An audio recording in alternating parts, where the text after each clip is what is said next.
মুন্নি সাহা তাকে অভিনন্দন জানালেন।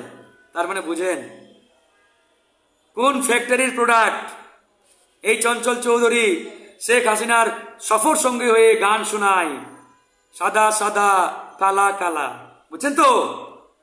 আর ওই মুন্নি সাহা, বুঝছেন তো, ওই যে পাশের দেশের দাদাবাবুদের এজেন্ডা বাস্তবায়নকারী। তার মানে বুঝে নেন এই মোস্তফা সরওয়ার ফারুকী কোন ফ্যাক্টরির প্রোডাক্ট। আর বিস্তারিত বললাম না, সবগুলো ইন্ডিয়ান প্রেসক্রিপশন নিয়ে এখানে আসছে। খোলামেলা বলতে হবে, এদেরকে এখানে নিয়োগ দিয়ে আমাদের শহীদ হাফেজ, কুরআনের হাফেজ, এদের রক্তের সাথে আপনারা 2 নম্বরে করেছেন। এটা কোনোভাবেই এই দেশের মানুষ মেনে নেবেন।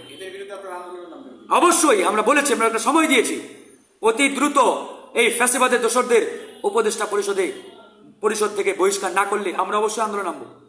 এই সরকারের বিরুদ্ধে না, আমি আবার বলছি, এই সরকার আমাদের, কিন্তু এই সরকারের ভিতরে ফ্যাসিবাদের দোসর ভারতীয় এজেন্ট যারা যুক্ত হয়েছে বা তাদেরকে অন্তর্ভুক্ত করা হয়েছে, এদের বিরুদ্ধে আমরা আন্দোলন নামবো। আচ্ছা ভাই, এই সরকার বারবার এই ভুলগুলো কেন করছে? এই সরকার বারবার ভুল করছে এই কারণে, এই সরকার ছাত্র জনতা সরকার, এবং এই সরকার যেহেতু রাজনৈতিক কোনো এদের অভিজ্ঞতা নেই, দেশ পরিচালনা অতীতে এরা করে নাই, সুতরাং এরা ভুল করবে, এটাই স্বাভাবিক।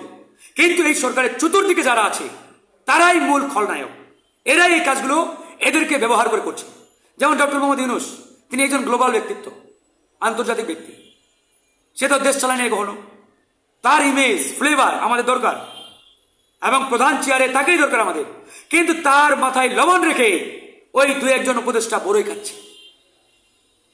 আসিফ নজরুল সাহেব তার মধ্যে একজন, প্রধান উপদেষ্টাকে সামনে রেখে সে এই যে কাজগুলো করছে।